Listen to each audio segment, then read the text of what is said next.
1931 March 23 തീയതി. സ്ഥലം Lahore central jail. വലിയ പ്രത്യേകതകളൊന്നുമില്ലാതെ തന്നെ ജയിലിലെ അന്നത്തെ ദിവസം അങ്ങനെ കടന്നുപോയിക്കൊണ്ടിരിക്കുമ്പോഴാണ് ജയിൽ വാർഡനായ ചരൺ സിംഗ് വന്നിട്ട് ജയിൽ പുള്ളികളെയെല്ലാം ജയിലിലേക്ക് തിരികെ കയറ്റുന്നത്. എന്താ സാർ ഇന്ന് നേരത്തെ? അടുത്തു നിന്നിരുന്ന ചില ഗാർഡുകളോടായി ചില ജയിൽ പുള്ളികൾ ചോദിച്ചു. ആ, അത് മേലേന്നുള്ള ഉത്തരവാണ്. വളരെ പതിഞ്ഞ സ്വരത്തിൽ അതിലൊരാൾ ഉത്തരം കൊടുത്തു. അങ്ങനെ എല്ലാ തടവുപുള്ളികളെയും സെല്ലുകൾക്കുള്ളിലാക്കി ഗാർഡുകൾ സെല്ലുകൾ അടച്ചുപൂട്ടുന്നു. അരുതാത്തതെന്തോ സംഭവിക്കാൻ പോകുന്ന ഒരു പ്രതീതി ആ ജയിലിലെങ്ങും നിറഞ്ഞു നിന്നിരുന്നു. അല്പം കഴിഞ്ഞപ്പോൾ ജയിലിലെ ക്ഷുരകനായ ബർക്കത്ത് ആ ഇടനാഴിയിലൂടെ, ആ സെല്ലുകൾക്കിടയിലുള്ള ഇടനാഴിയിലൂടെ നടന്നു വന്നുകൊണ്ടിരിക്കുകയാണ്. അവരെ ഇന്ന് തൂക്കിലേറ്റും. അതെ, ആ 3 പേരെ, ഭഗത് സിംഗ്, സുഖ്ദേവ്, രാജ്ഗുരു. നാളത്തെ പ്രഭാതം അവർ കാണില്ല. ഇങ്ങനെ പറഞ്ഞുകൊണ്ടാണ്, ഇങ്ങനെ മന്ത്രിച്ചുകൊണ്ടാണ് ആ ഇടനാഴിയിലൂടെ അയാൾ നടന്നു വന്നുകൊണ്ടിരിക്കുന്നത്. പെട്ടെന്ന് തന്നെ വളരെ സങ്കടകരമായ ഒരു നിശബ്ദത ആ ജയിലിനുള്ളിലെങ്ങും പരന്നു. ആ ജയിൽ പുള്ളികൾക്ക് എല്ലാവർക്കും അറിയാവുന്നതാണ് നാളെ രാവിലെ അവരെ 3 പേരെയും തൂക്കിലേറ്റുന്നതാണെന്ന്. എന്നാൽ കോടതി വിധിയിൽ നിന്ന് മാറി 11 മണിക്കൂർ മുമ്പാണ് അവരെ ഇന്ന് വൈകുന്നേരം 7 മണിക്ക് തൂക്കിലേറ്റാൻ പോകുന്നത്. അതുകൊണ്ട് തന്നെ മരിക്കുന്നതിന് മുമ്പുള്ള അവസാനത്തെ അത്താഴം സ്വന്തം അമ്മയുണ്ടാക്കിയതാവണമെന്നുള്ള ഭഗത് സിംഗിന്റെ ആഗ്രഹം നടന്നതുമില്ല. കുറച്ചു കഴിഞ്ഞപ്പോൾ വധശിക്ഷ നടപ്പാക്കുന്നതിനു വേണ്ടി ആ 3 പേരെയും സെല്ലുകളിൽ നിന്ന് പുറത്തേക്ക് കൊണ്ടുവന്നു. ആ 3 പേർ, ഭഗത് സിംഗ്, രാജ്ഗുരു, സുഖ്ദേവ്, അവർ 3 പേരും കൈകൾ കോർത്തുപിടിച്ചുകൊണ്ടാണ് ആ ഇടനാഴിയിലൂടെ നടന്നു വരുന്നത്. സർഫുരോഷി കി തമന്ന അബ് ഹമാരെ ദിൽ മേ ഹേ, ദേഖ്നാ ഹേ സോർ കിത്ന ബാസു ഏഖാ ദിൽ മേ ഹേ. ഉറുദു കവിയായിരുന്ന ബിസ്മിൽ അസിമാബാദി എഴുതിയ ഈ ദേശഭക്തി ഗാനവും ആലപിച്ചുകൊണ്ടാണ് മുഖത്ത് ലവലേശം പോലും മരണഭയമില്ലാതെ ഉറച്ച കാൽവെപ്പുകളോടെ അവർ ആ ഇടനാഴിയിലൂടെ നടന്നു വന്നുകൊണ്ടിരുന്നത്. രാജ്യത്തിനു വേണ്ടി മരിക്കുവാനുള്ള ആഗ്രഹം ഇപ്പോൾ ഞങ്ങളുടെ ഹൃദയങ്ങളിൽ നിറഞ്ഞിരിക്കുന്നു. നോക്കാം നമുക്ക് ശത്രുവിന്റെ കൈകൾ എത്ര ശക്തമാണെന്ന്. ഇതായിരുന്നു ആ ദേശഭക്തി ഗാനത്തിന്റെ ആ വരികളുടെ അർത്ഥം. ദുഃഖം തളം കെട്ടി നിന്നിരുന്ന ആ ലാഹോർ ജയിൽ ഇപ്പോൾ ഇൻകുലാബ് വിളികൾ കൊണ്ടും ഹിന്ദുസ്ഥാൻ സിന്ദാബാദ് വിളികൾ കൊണ്ടും ശബ്ദമുഖരിതമാണ്. പക്ഷേ അവരുടെയെല്ലാം കണ്ണുകൾ ഈറനണിഞ്ഞിരുന്നു. ഇൻകുലാബ് വിളികൾക്കിടയിൽ ശബ്ദം ഇടറാതിരിക്കാൻ അവർ പരമാവധി ശ്രമിച്ചുകൊണ്ടിരുന്നു. ഇൻകുലാബ് സിന്ദാബാദ്, ഹിന്ദുസ്ഥാൻ സിന്ദാബാദ്, സാമ്രാജ്യത്വം തുലയട്ടെ, ഹിന്ദുസ്ഥാൻ ആസാദ് ഹേ. ആ ജയിൽ പുള്ളികളെല്ലാം ഒത്തുചേർന്ന് വിളിക്കുകയാണ്. നല്ല വായനാശീലമുള്ള ആളായിരുന്നു ഭഗത് സിംഗ്. വധശിക്ഷ നടപ്പിലാക്കുന്ന ഇന്നത്തെ ദിവസം ഏകദേശം 2 മണിക്കൂർ മുമ്പ് തന്റെ കക്ഷിയോട് അന്ത്യാഭിലാഷം അന്വേഷിക്കുവാനായി ഭഗത് സിംഗിന്റെ അഭിഭാഷകനായിരുന്ന അഡ്വക്കേറ്റ് പ്രാണനാഥ് മെഹ്ത്ത അദ്ദേഹത്തെ കാണുവാനുള്ള അനുവാദം നേടിയെടുത്തിട്ടുണ്ടായിരുന്നു. അങ്ങനെ ഭഗത് സിംഗിനെ പാർപ്പിച്ചിരുന്ന സെല്ലിലേക്ക് അഡ്വക്കേറ്റ് പ്രാണനാഥ് മെഹ്ത്ത കടന്നു ചെല്ലുമ്പോൾ, ഹാ മെഹ്ത്ത സാബ്, അങ്ങ് ഞാൻ പറഞ്ഞ ആ പുസ്തകം കൊണ്ടുവന്നിട്ടുണ്ടോ? അതെ, ലെനിന്റെ സ്റ്റേറ്റ് ആൻഡ് ദ റെവല്യൂഷൻ. അങ്ങ് ആ പുസ്തകം കൊണ്ടുവന്നിട്ടുണ്ടോ? പ്രാണനാഥ് മെഹ്ത്ത ഒന്നും മിണ്ടാതെ ആ പുസ്തകം എടുത്ത് ഭഗത് സിംഗിന്റെ കയ്യിലേക്ക് കൊടുക്കുന്നു. പുസ്തകം കിട്ടിയ ഉടനെ ഒന്നും മിണ്ടാതെ മെഹ്ത്തയുടെ മുമ്പിൽ വെച്ച് തന്നെ ഭഗത് സിംഗ് ആ പുസ്തകം വളരെ ആർത്തിയോടെ വായിച്ചു തുടങ്ങുകയാണ്. ഇതിനിടയിൽ ഭഗത് സിംഗിനോട് മെഹ്ത്ത ഒരു ചോദ്യം ചോദിക്കുകയാണ്. ഈ നാട്ടിലെ ജനങ്ങൾക്ക് എന്തെങ്കിലും സന്ദേശം അങ്ങേക്ക് തരുവാനുണ്ടെങ്കിൽ തരൂ. 2 സന്ദേശം മാത്രം. 1, സാമ്രാജ്യത്വം തുലയട്ടെ. 2, ഇൻകുലാബ് സിന്ദാബാദ്. ആ പുസ്തകത്തിൽ നിന്ന് കണ്ണുകളെടുക്കാതെ തന്നെ മെഹ്ത്തയ്ക്ക് ഭഗത് സിംഗ് മറുപടി നൽകി. അദ്ദേഹം അവിടെ നിന്ന് മടങ്ങിയതിന് തൊട്ടു പിന്നാലെ തന്നെ ജയിൽ വാർഡൻ ചരൺ സിംഗ് അവരെ തൂക്കിലേറ്റുവാനുള്ള തീരുമാനം ആ 3 പേരെയും അറിയിക്കുന്നു. അതെ, കോടതി വിധിക്ക് വിരുദ്ധമായി ഏകദേശം 11 മണിക്കൂർ മുൻപ് ഇന്ന് വൈകുന്നേരം 7 മണിക്ക് തന്നെ അവരെ തൂക്കിലേറ്റും. ഓ, അങ്ങനെ ഈ പുസ്തകത്തിന്റെ ഒരധ്യായം പോലും വായിച്ചു തീർക്കുവാൻ അനുവദിക്കില്ലേ? ഈ വാർത്ത കേട്ടതും ജയിൽ വാർഡനോട് ഭഗത് സിംഗ് ചോദിച്ചത് ഇതായിരുന്നു. കഭി വോ ദിൻ ഭി ആയേഗാ ജബ് അപ്നാ രാജ് ഹോഗാ, ജബ് അപ്നാ ഹി ജമീ ഹോഗാ ഓർ അപ്നാ ആസ്മാ ഹോഗാ. ഒരിക്കൽ ആ ദിവസവും വരും, ഇവിടെ നമ്മുടെ ഭരണമുണ്ടാകും, ഈ ഭൂമി നമ്മുടേതാകും, ഈ ആകാശവും നമ്മുടേതാകും. ഈ പാട്ട് പാടിക്കൊണ്ടാണ് കറുത്ത വസ്ത്രങ്ങൾ അണിഞ്ഞുകൊണ്ട് ആ 3 കഴുമരത്തിനടുത്തേക്ക് നീങ്ങിക്കൊണ്ടിരുന്നത്. കറുത്ത തുണിസഞ്ചി തലയിൽ അണിയുവാൻ ജയിൽ വാർഡൻ പറഞ്ഞെങ്കിലും പിറന്ന മണ്ണിനു വേണ്ടി മരിക്കുവാൻ തയ്യാറായ ഞങ്ങൾക്ക് മരണഭയമില്ല എന്ന് പറഞ്ഞുകൊണ്ട് അവർ വിസമ്മതിക്കുകയാണ് ചെയ്തത്. ഭഗത് സിംഗ് വാഹേഗുരുവിനെ മനസ്സിൽ ധ്യാനിച്ചുകൊണ്ട് ഒന്ന് പ്രാർത്ഥിച്ചുകൊള്ളൂ. ഭഗത് സിംഗിനോട് ജയിൽ വാർഡൻ ചരൺ സിംഗിന്റെ വാക്കുകളായിരുന്നു ഇത്. ഞാനെൻ്റെ ജീവിതത്തിൽ ദൈവത്തെ വിളിച്ച് പ്രാർത്ഥിച്ചിട്ടില്ല. പിന്നെ പലപ്പോഴും ഈ നാട്ടിലെ പാവപ്പെട്ടവരുടെ കഷ്ടതകൾ കണ്ട് ഞാൻ ദൈവത്തെ ചീത്തയും വിളിച്ചിട്ടുണ്ട്. പിന്നെ ഞാനെങ്ങനെയാണ് ഈ മരിക്കുവാൻ പോകുന്ന സമയത്ത് ദൈവത്തെ വിളിച്ച് പ്രാർത്ഥിക്കുന്നത്? ഇത് കേട്ട ജനം എന്നെ കളിയാക്കില്ലേ? ഇതായിരുന്നു ഭഗത് സിംഗ് വാർഡൻ ചരൺ സിംഗിന് നൽകിയ മറുപടി. അങ്ങനെ അവർ 3 പേരെയും കഴുമരത്തിനടിയിലേക്ക് കയറ്റി നിർത്തുന്നു. നടുക്ക് ഭഗത് സിംഗ് ആണ്.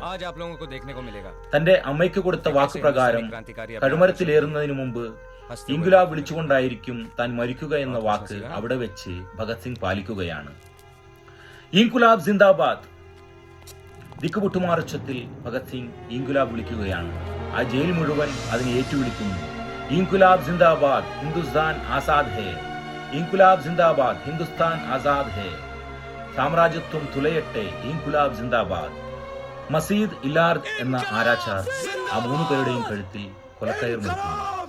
കൂടെ തന്നെ അവരുടെ കൈകാലുകളും ബന്ധിക്കപ്പെടുന്നു. ആർക്കാണ് ആദ്യം മരിക്കേണ്ടത് എന്ന് ആജാനുബാഹുവായ ആ ആരാച്ചാർ അവരോട് ചോദിച്ചപ്പോൾ എന്നെ ആദ്യം കൊല്ലൂ എന്ന് സുഖദേവ് അയാൾക്ക് മറുപടി കൊടുക്കുന്നു.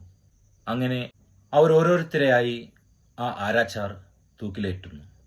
അങ്ങനെ ആ ധീര വിപ്ലവകാരികൾ കഴുമരത്തിലേറി അവിടെ ധീരമായി രക്തസാക്ഷിത്വം വരിക്കുകയാണ്. അപ്പോഴേക്കും ഈ വാർത്തയറിഞ്ഞ് വലിയൊരു ജനക്കൂട്ടം തന്നെ ആ ലാഹോർ ജയിലിന് മുന്നിൽ തടിച്ചുകൂടിയിട്ടുണ്ടായിരുന്നു. ഇത് കണ്ട് ഭയന്നുപോയ ജയിൽ അധികൃതർ മൃതദേഹങ്ങൾ ജയിലിനുള്ളിൽ തന്നെ സംസ്കരിക്കുവാനുള്ള ഉദ്യമത്തിൽ നിന്ന് പിന്മാറുന്നു. ജയിലിന്റെ പുറകുവശത്തെ മതിലിടിച്ച് ഒരു ട്രക്ക് അകത്തേക്ക് കയറ്റി ആ മൃതദേഹങ്ങൾ ആ ട്രക്കിലിട്ട് പുറത്തേക്ക് കടത്തുന്നു. ഫിറോസ്പൂരിനടുത്ത് സത്ലജ് നദിക്കരയിൽ ഏതോ ഒരു പൂജാരിയുടെ സാന്നിധ്യത്തിൽ ആ മൃതദേഹങ്ങൾ ചിതയിൽ വെച്ച് കത്തിക്കുന്നു. അപ്പോഴേക്കും എങ്ങനെയോ വാർത്ത ചോർന്നു കിട്ടിയ വലിയ ജനക്കൂട്ടം ആർത്തലച്ചുകൊണ്ട് അങ്ങോട്ടേക്ക് ഓടിയെടുക്കുകയാണ്. ഇത് കണ്ട് ഭയന്ന ബ്രിട്ടീഷുകാർ ആ മൃതദേഹങ്ങൾ അവിടെ ഉപേക്ഷിച്ച് എങ്ങനെയൊക്കെയോ അവിടെ നിന്ന് രക്ഷപ്പെടുന്നു. അപ്പോഴേക്കും ചിതക്ക് കൊളുത്തിയ തീ അണഞ്ഞു പോയിരുന്നു. പകുതി വെന്ത ആ മൃതദേഹങ്ങൾക്ക് ആ ജനാവലി അവിടെ അന്ന് രാത്രി മുഴുവൻ കാവലിരുന്നു. പിറ്റേ ദിവസം ഉച്ചയോടെ വലിയൊരു വിലാപയാത്ര ലാഹോറിലെ നീലാബൊമ്പത്ത് നിന്നും അനാർക്കലി ബസാറിലേക്ക് എത്തിയപ്പോഴേക്കും ആ 3 പേരുടെയും മൃതദേഹങ്ങൾ വഹിച്ചുകൊണ്ട് അവരുടെ ബന്ധുക്കൾ അവിടേക്ക് എത്തിച്ചേർന്നിട്ടുണ്ടായിരുന്നു. ആ പ്രദേശം മുഴുവൻ വളരെ വലിയൊരു സങ്കടക്കടലായി മാറുകയാണ്. ഈറനണിയാത്ത ഒരു മുഖം പോലും അവിടെ കാണുവാൻ കഴിയില്ലായിരുന്നു. ഞാനൊരു തീവ്രവാദിയെപ്പോലെയാണ് പെരുമാറുന്നതെന്ന് നിങ്ങൾക്ക് തോന്നിയേക്കാം. എന്നാൽ ഞാനൊരു തീവ്രവാദിയല്ല, ഞാനൊരു വിപ്ലവകാരിയാണ്. അവർക്കെന്നെ കൊല്ലാൻ കഴിയും, പക്ഷേ എൻ്റെ ആശയങ്ങളെ കൊല്ലാൻ അവർക്ക് കഴിയില്ല. അവർക്കെൻ്റെ ശരീരം തകർക്കുവാൻ കഴിയും, പക്ഷേ എൻ്റെ ആത്മാവിനെ തകർക്കുവാൻ അവർക്ക് കഴിയുകയില്ല. ഞാനൊരു മനുഷ്യനാണ്. മനുഷ്യരാശിയെ ബാധിക്കുന്ന കാര്യങ്ങൾ എന്നെ ആശങ്കപ്പെടുത്തുന്നു. വീർ ഷഹീദ് ഭഗത് സിംഗിന്റെ വാക്കുകളാണ് ഇത്. നമസ്കാരം, ഞാൻ മനോജ്. എല്ലാവർക്കും നല്ലൊരു ദിനം ആശംസിക്കുന്നു.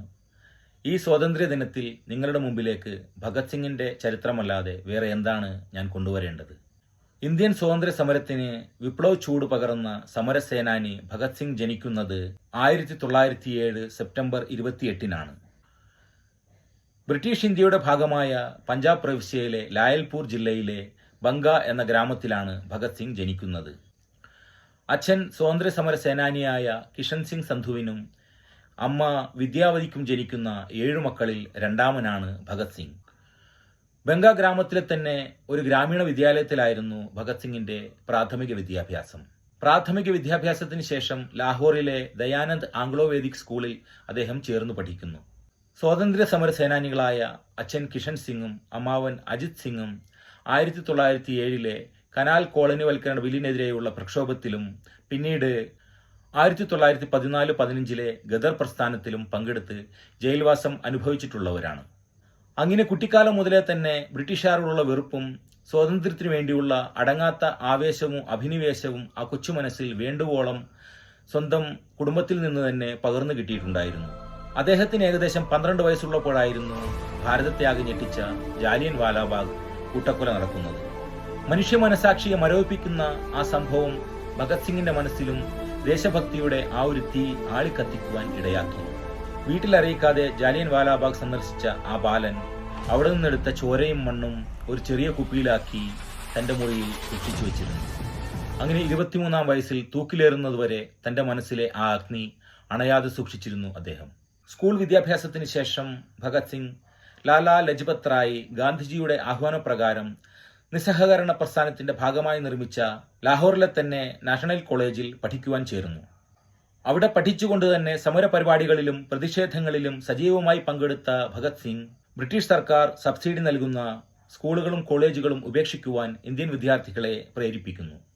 യുവാക്കളെയും വിദ്യാർത്ഥികളെയും വലിയ തോതിൽ സ്വാധീനിക്കുവാനും സമരമുഖങ്ങളിൽ അണിനിരത്തുവാനും ഭഗത് സിംഗിന് കഴിഞ്ഞിരുന്നു. ഭഗത് സിംഗിന്റെ യുവാക്കളുടെ മേലുള്ള സ്വാധീനം കണ്ട് ഭയന്ന വെള്ളക്കാർ 1926-ൽ ലാഹോറിൽ നടന്ന ഒരു ബോംബാക്രമണത്തിൽ പങ്കുണ്ടെന്ന് പറഞ്ഞ് ഭഗത് സിംഗിനെ അറസ്റ്റ് ചെയ്ത് ജയിലിലടയ്ക്കുന്നു. പിന്നീട് തെളിവുകളുടെ അഭാവത്തിൽ 6 ആഴ്ചയ്ക്ക് ശേഷം അന്നത്തെ 60,000 രൂപയ്ക്കാണ് ഭഗത് സിംഗിനെ ജാമ്യത്തിൽ വിടുന്നത്. അങ്ങനെയിരിക്കെ രാജ്യത്തുടനീളം സൈമൺ കമ്മീഷനെതിരെ പ്രക്ഷോഭങ്ങൾ നടക്കുന്ന സമയം 1928 ഒക്ടോബർ 30-ന് ലാഹോറിൽ വെച്ച് നടന്ന സൈമൺ കമ്മീഷനെതിരെയുള്ള സമരം നയിക്കുന്നത് ലാലാ ലജ്പത് റായ് ആണ്. പ്രതിഷേധത്തിനിടെ British police superintendent James Scott ആ പ്രതിഷേധക്കാരെ ലാത്തിച്ചാർജ് ചെയ്യുവാനുള്ള ഉത്തരവ് കൊടുക്കുന്നു.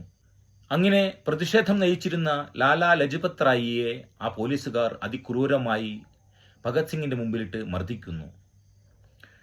ആ മർദ്ദനത്തിൽ ഗുരുതരമായി പരിക്കേറ്റ ലാലാ ലജ്പത് റായ് കുറച്ച് ദിവസങ്ങൾക്ക് ശേഷം മരണപ്പെടുകയാണ് ചെയ്യുന്നത്. ആശയപരമായി ഭിന്നിപ്പുകൾ ഉണ്ടായിരുന്നുവെങ്കിലും അദ്ദേഹത്തെ വളരെയധികം ബഹുമാനിച്ചിരുന്നു ഭഗത് സിംഗ്. താൻ ഏറെ ബഹുമാനിച്ചിരുന്ന ലാലാജിയുടെ മരണത്തിന് കാരണക്കാരനായ സ്കോട്ടിനോട് പ്രതികാരം ചെയ്യുമെന്ന് അങ്ങനെ ഭഗത് സിംഗ് പ്രതിജ്ഞയെടുക്കുകയാണ്. ചോരയ്ക്ക് പകരം ചോര, കൊല്ലപ്പെടുന്ന ഓരോ ഇന്ത്യക്കാരന് പകരമായും 10 ബ്രിട്ടീഷുകാർ കൊല്ലപ്പെടണം എന്നാണ് തന്റെ സുഹൃത്തുക്കളോടായി ഭഗത് സിംഗ് പറയുന്നത്. ഭഗത് സിംഗ് അംഗമായിരുന്ന ചന്ദ്രശേഖർ ആസാദിന്റെ നേതൃത്വത്തിലുള്ള ഹിന്ദുസ്ഥാൻ സോഷ്യലിസ്റ്റ് റിപ്പബ്ലിക്കൻ അസോസിയേഷന്റെ എല്ലാ അംഗങ്ങളും തന്നെ സ്കോട്ടിനെ വധിക്കുവാൻ തയ്യാറായി മുന്നോട്ട് വരികയാണ്. പക്ഷേ ഈ കൃത്യത്തിനായി നിയോഗിക്കപ്പെട്ടത് സാക്ഷാൽ ചന്ദ്രശേഖർ ആസാദും ഭഗത് സിംഗും രാജ്ഗുരുവുമാണ്. 1928 ഡിസംബർ 17-ന് ലാഹോറിലെ പോലീസ് ആസ്ഥാനത്തിനു മുമ്പിൽ സ്കോട്ടിനെ കൊല്ലുവാൻ കാത്തുനിന്നിരുന്ന ഭഗത് സിംഗിനും കൂട്ടാളികൾക്കും പക്ഷേ അന്ന് ആള് മാറിപ്പോവുകയാണ് ഉണ്ടായത്. അന്നവർ സ്കോട്ടിന് പകരം കൊല്ലുന്നത് JP സോണ്ടേഴ്സ് എന്ന മറ്റൊരു പോലീസുകാരനെയാണ്. കൊല്ലപ്പെടുമ്പോൾ 21 വയസ്സാണ് സോണ്ടേഴ്സിന്റെ പ്രായം. സിഗ്നൽ കൊടുക്കുന്ന ജയപാലിന് ആള് മാറിപ്പോയതാണ് സ്കോട്ടിന് പകരം സോണ്ടേഴ്സിനെ കൊല്ലുന്നതിലേക്ക് അവരെ നയിക്കുന്നത്. ഇതേ ജയപാലാണ് കോടതിയിൽ പിന്നീട് കൂറുമാറി ഇവർക്കെതിരെ മൊഴി കൊടുത്ത് ഇവരെ ഒറ്റുകൊടുക്കുന്നത്. സോണ്ടേഴ്സിനെ കൊന്നതിന് ശേഷം അവിടെ നിന്നും രക്ഷപ്പെടുകയായിരുന്ന അവരെ പിന്തുടർന്നു വന്ന ഹെഡ് കോൺസ്റ്റബിൾ ചന്നൻ സിംഗിനെ ആസാദ് അവിടെ വെച്ച് വെടിവെച്ച് കൊല്ലുന്നു. പിന്നീട് മുൻകൂട്ടി നിശ്ചയിച്ച പ്രകാരം എല്ലാവരും തന്നെ ഒളിത്താവളങ്ങളിലേക്ക് മാറുന്നു. ഒളിവിൽ കഴിയുന്ന ഈ കാലഘട്ടത്തിലാണ് ബ്രിട്ടീഷുകാർ പ്രകോപനപരമായ 2 കാര്യങ്ങൾ ചെയ്യുന്നത്. ഇന്ത്യയിലെ തൊഴിലാളി പ്രസ്ഥാനങ്ങളുമായി ബന്ധപ്പെട്ട് പ്രവർത്തിക്കുന്ന എല്ലാ നേതാക്കളെയും പിടിച്ച് ജയിലിൽ അടയ്ക്കുകയായിരുന്നു അതിലൊന്ന്. രണ്ടാമതായി public safety bill, trade dispute bill എന്നിങ്ങനെ 2 ബില്ലുകൾ ദില്ലിയിലെ പബ്ലിക് അസംബ്ലിയിൽ അവതരിപ്പിക്കുന്നു. നാട്ടിലെ ട്രേഡ് യൂണിയൻ പ്രവർത്തനങ്ങൾക്ക് തടയിടുക എന്നതായിരുന്നു ട്രേഡ് ഡിസ്പ്യൂട്ട് ബിൽ കൊണ്ട് അവർ ലക്ഷ്യം വെച്ചിരുന്നത്.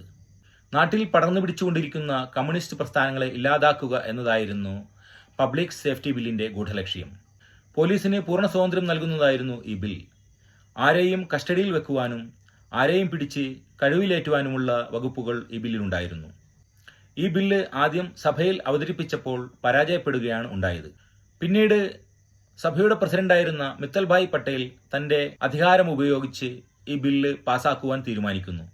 ഈ സാഹചര്യത്തിലാണ് സഭ കൂടുന്ന സ്ഥലത്ത് ബോംബെറിയുവാൻ ഭഗത് സിംഗും കൂട്ടുകാരും തീരുമാനിക്കുന്നത്. ചെവി കേൾക്കാത്തവരുടെ കാതിലേക്ക് ബോംബെറിയുന്നതിലൂടെ ജനങ്ങളുടെ ശബ്ദം എത്തിക്കുവാൻ കഴിയും എന്നതായിരുന്നു HSRA പ്രവർത്തകരുടെ അഭിപ്രായം. ബോംബെറിയുക, ലഘുലേഖകൾ വിതരണം ചെയ്യുക, കീഴടങ്ങുക, ഇതായിരുന്നു അവരുടെ തീരുമാനം. സുഖദേവും BK ദത്തും കൂടി ബോംബെറിയുക എന്നതായിരുന്നു ആദ്യത്തെ പദ്ധതി. പിന്നീട് ആ തീരുമാനം മാറ്റി ഭഗത് സിംഗും BK ദത്തും കൂടി ആ ചുമതല ഏറ്റെടുക്കുന്നു. 1929 ഏപ്രിൽ 8 ഉച്ചയ്ക്ക് 12 മണിയോടെ പ്രസിഡന്റ് മിത്തൽഭായ് പട്ടേൽ ബിൽ പാസാക്കുവാൻ ഒരുങ്ങുന്നു. അദ്ദേഹം സഭയിൽ സംസാരിച്ചു തുടങ്ങുമ്പോൾ തന്നെ സഭയുടെ നടുക്ക് ആളൊഴിഞ്ഞ സ്ഥലത്ത് ആദ്യത്തെ സ്ഫോടനം നടക്കുന്നു. അതിനോടൊപ്പം തന്നെ രണ്ടാമത്തെ സ്ഫോടനവും നടക്കുന്നു. സഭാംഗങ്ങളെല്ലാം പേടിച്ചരണ്ട് അങ്ങോട്ടും ഇങ്ങോട്ടും ഓടുവാൻ തുടങ്ങുന്നു. ഉയരുന്ന പുകപടലങ്ങൾക്കിടയിലൂടെ പറന്നിറങ്ങുന്ന ചുവന്ന ലഘുലേഖകൾ, അതിനൊപ്പം തന്നെ ഉയർന്നു കേൾക്കുന്ന ഇൻകുലാബ് സിന്ദാബാദ്, വന്ദേമാതരം വിളികളും. പിന്നീട് തങ്ങളുടെ കയ്യിലുണ്ടായിരുന്ന പിസ്റ്റൾ താഴെയിട്ട് ഭഗത് സിംഗും ബി.കെ. ദത്തും അവിടെയുണ്ടായിരുന്ന പോലീസുകാർക്ക് മുമ്പിൽ കീഴടങ്ങുന്നു. ഈ കീഴടങ്ങലിനു ശേഷം ഭഗത് സിംഗിന്റെ ഖ്യാതി ലോകമെമ്പാടും തന്നെ വ്യാപിക്കുന്നുണ്ട്. പിന്നീട് അധികം വൈകാതെ തന്നെ രാജ്ഗുരുവിനെയും സുഖദേവിനെയും പോലീസ് അറസ്റ്റ് ചെയ്യുന്നുമുണ്ട്. 3 പേരും ഭഗത് സിംഗ്, രാജ്ഗുരു, സുഖദേവ് എന്നിവർ ബോംബെറിയൽ കേസിലും സോണ്ടേഴ്സ് വധക്കേസിലും വിചാരണ ചെയ്യപ്പെടുന്നു. 1930 ഒക്ടോബർ 7-ാം തീയതി കോടതി വിധി പ്രസ്താവിക്കുന്നു. പ്രതീക്ഷിച്ചതുപോലെ തന്നെ ഭഗത് സിംഗിനും രാജ്ഗുരുവിനും സുഖദേവിനും തൂക്കുകയറാണ് കിട്ടുന്നത്. വിധി പ്രസ്താവനയെ തുടർന്ന് രാജ്യമെമ്പാടും തന്നെ വലിയ പ്രക്ഷോഭങ്ങൾ ഉടലെടുക്കുന്നുണ്ട്. തന്റെ ജീവിതത്തിലെ അവസാനത്തെ ഏതാണ്ട് 2 വർഷങ്ങൾ ഭഗത് സിംഗ് കഴിച്ചുകൂട്ടിയത് ബ്രിട്ടീഷ് ഇന്ത്യ ജയിലുകൾക്കുള്ളിലാണ്. ഈ കാലയളവിൽ ജയിലിനുള്ളിൽ ഇന്ത്യൻ രാഷ്ട്രീയ തടവുകാർക്കെതിരെ കാണിക്കുന്ന വേർതിരിവുകൾക്കെതിരെ ഒരു നിരാഹാരമൊക്കെ മരണം കാത്ത് കഴിയുന്നതിനിടെ അദ്ദേഹം നടത്തുന്നുണ്ട്. 113 ദിവസം നീണ്ടതായിരുന്നു ആ ഉപവാസം. ഇതിനിടെ കൂടെ ഉപവാസം അനുഷ്ഠിച്ചിരുന്ന ജതീന്ദ്രദാസ് മരണപ്പെടുന്നുണ്ട്. 1931 മാർച്ച് 23-ാം തീയതി ആ 3 വിപ്ലവകാരികളും തൂക്കിലേറ്റപ്പെടുന്നു. വിപ്ലവകാരികളുടെ യാത്ര മരണത്തിലേക്കാണ്. അവർ കഴിവേറ്റപ്പെടുമ്പോൾ മാത്രമാണ് വിപ്ലവം നടക്കുന്നത്, അല്ലാതെ കോടതിയിൽ പോയി താണുകേണ് അപേക്ഷിക്കുമ്പോഴല്ല. നമ്മളിന്ന് അനുഭവിക്കുന്ന സ്വാതന്ത്ര്യം ഭഗത് സിംഗിനെ പോലെ, സുഖദേവിനെ പോലെ, രാജ്ഗുരുവിനെ പോലെ, ചന്ദ്രശേഖർ ആസാദിനെ പോലെ ഒരുപാട് പേരുടെ ജീവത്യാഗത്തിന്റെ ഫലമാണ്. ഈ സ്വാതന്ത്ര്യ ദിനത്തിൽ ആ ധീര രക്തസാക്ഷികളെ ഓർമ്മിച്ചുകൊണ്ട് എല്ലാ കൂട്ടുകാർക്കും സ്വാതന്ത്ര്യദിന ആശംസകൾ നേരുന്നു. അടുത്ത നല്ലൊരു വീഡിയോയുമായി കാണുന്നതുവരെ എല്ലാവർക്കും ഗുഡ് ബൈ. എല്ലാവരും സുഖമായിരിക്കുക, സന്തോഷമായിരിക്കുക, സേഫ് ആയിരിക്കുക. Good bye. उनके जैसे उड़ने का अंदाज है जरा, आजाद मैं हूँ और वतन आजाद है मेरा, आजाद मैं हूँ और वतन आजाद है मेरा। वंदे मातरम, वंदे मातरम, वंदे मातरम, वंदे मातरम।